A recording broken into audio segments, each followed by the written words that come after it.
Stock market क्यों गिरा आज, इसके बारे में बात करेंगे दोस्तों। काफी ज्यादा फियर मॉन्गरिंग चल रही है। वैसे ओवरऑल इकोनॉमी के पॉइंट ऑफ व्यू से बात करेंगे या फिर मार्केट के पॉइंट ऑफ व्यू से बात करेंगे। तो पहले इकोनॉमी के पॉइंट ऑफ व्यू से क्या फियर मॉन्गरिंग हो रही थी या हो रही है और थोड़ी समय के लिए और हो भी सकती है, वो है टैरिफ वॉर की। सो आई थिंक बहुत सारे कैलकुलेशंस, बहुत सारे परम्यूटेशन कॉम्बिनेशन सामने आ रहे हैं हमारे कि हम यूएस के गुड्स पे कितना टैरिफ चार्ज करते हैं। That number is around 9%। US हम पे कितना चार्ज करता है, दैट इज अराउंड हार्डली 2-3%। और यहां से आने वाले समय में अगर यूएस अपने पे भी और टैरिफ लगाएगा, so then that could actually derail a lot of things. But overall percentage point of view से हम बात करेंगे तो definitely the impact will be quite less. But still when a person like mister Donald Trump is there, तो उस मतलब उनके behaviour को प्रेडिक्ट नहीं किया जा सकता। एंड दैट्स व्हाई ये जो मार्केट में स्पेसिफिकली लार्ज कैप साइड में जो चल रहा है, वो उसी की वजह से सबसे ज्यादा चल रहा है ऐसा लगता है। प्लस अब दूसरा एंगल थोड़ा सा देखते हैं कि मार्केट में फियर मॉन्गरिंग किस चीज की चल रही है। So I think small and mid cap पे बहुत ज्यादा फियर मॉन्गरिंग अभी हो रही है, स्पेसिफिकली व्हेन क्रेडिबल लोगों से अगर small and mid cap funds में एसआईपी ना करने की सलाह आ रही है या फिर लॉक स्टॉक बैरल सारी चीजें सेल कर देनी चाहिए। सो आई डोंट नो, मतलब इस पर्टिकुलर कैटेगरी को ही या इस पर्टिकुलर कैटेगरी के कंपनीज को ही इन अ वे वाइप आउट करना है क्या हमें। So I we don't understand these things specifically. जो बिहेवियर्स के पैटर्न समझाए जा रहे हैं small and mid cap side में, एसआईपी साइड में, I think those behaviours will be repeated in large cap SIPs also, believe me. मतलब कोई भी ब्लेंड का फंड रहे उसमें ये बिहेवियर सेम रहेंगे। सो डोंट एक्सपेक्ट दैट कि नहीं वहां पे इरेशनली बिहेव होगा और यहां पे बड़े रैशनली लोग बिहेव करेंगे। सो आई थिंक हर जगह पे वो सारी चीजें हो सकती है। But warnings are warnings. When the veterans are talking about कि valuations are crazy, valuations are crazy, at that point of time we will have to listen to them. There is no doubt about that. And that's why आपकी investment को horizon पे के साथ link करना बहुत ज्यादा जरूरी है।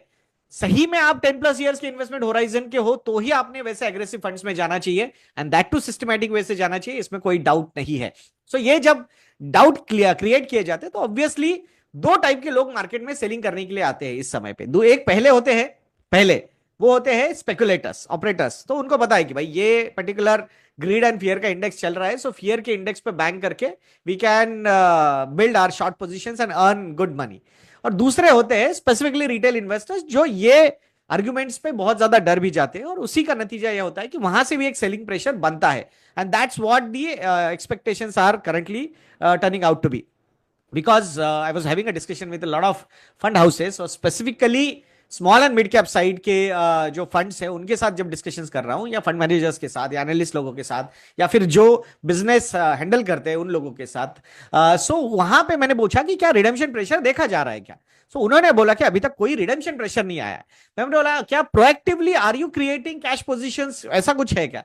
तो वैसे भी कोई सिनारियो सामने नहीं आए हैं। then it is clear case of speculators and retail investors, जो यहां पे speculators are creating panic, retail investors are getting मतलब उनको स्पेसिफिकली मतलब वो जीरो सम गेम के बेचारे मतलब अदर साइड ऑफ पीपल रहते हैं, तो उस केस में they are getting trapped in these things. ऐसा ही अभी तो यहां से सामने नजर आ रहा है।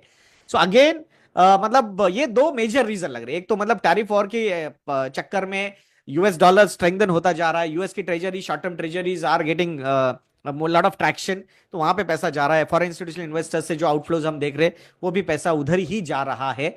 उसका सीधा सीधा नतीजा करेंसी डेप्रिसिएशन पे हम देख रहे हैं। दो आज करेंसी अपनी अप्रिशिएट हुई है thanks to RBI, on RBI instructions PSU banks have participated और वहां पे डॉलर सेलिंग हुई है, तो रुपी को थोड़ा सा यहां पे स्ट्रेंथन भी किया गया है। अब सबसे इंपॉर्टेंट इवेंट मुझे लगता है आने वाले कुछ दिनों में वो होगा mister Modi and mister Trump की मुलाकात, और वहां पे कुछ ट्रेड रिलेटेड कुछ अगर एग्रीमेंट्स हमारे होते हैं, या फिर एटलीस्ट ये जो टैरिफ वॉर पे जो फियर मॉन्गरिंग हो रही है अगर वो नहीं होती है, so I think that is one thing we will have to, मतलब वो थोड़ी सी स्टॉप होती है फियर मॉन्गरिंग, या फिर कुछ क्लैरिटी आती है हमें वहां से, तो I think that will turn out to be really a good thing. So अब इसी के लिए, और ये in the meantime nobody knows कि कैसे क्या चल रहा है, but still if you want to see कि भाई ये करेक्शन क्यों हो रहा है, एवरीबडी इज आस्किंग। आजकल वो एनएसडीएल के स्टेटमेंट आते हैं, अरे बाप रे ये महीने में इतना गिर गया, अरे लास्ट महीने में इतना गिर गया, ये डिस्कशंस फिर से शुरू हो चुके हैं। तो उस केस में जरा थोड़ा सा पीछे जाइए। कैलेंडर ईयर 2023 में आपने कितने रिटर्न्स बनाए, कैलेंडर ईयर 2024 में आपने कितने रिटर्न बनाए, कैलेंडर ईयर 2021 में आपने कितने रिटर्न्स बनाए हैं, ये सालों के जरा एब्सोल्यूट टर्म्स पे रिटर्न्स देख लीजिए। आई थिंक आपको समझ में आ जाएगा कि इस तरीके से वन वे चीजें नहीं चलती है, तो वहां पे markets average themselves out, that's what is happening. So ये साल में consolidation, flat kind of thing या some kind of correction is we should not deny.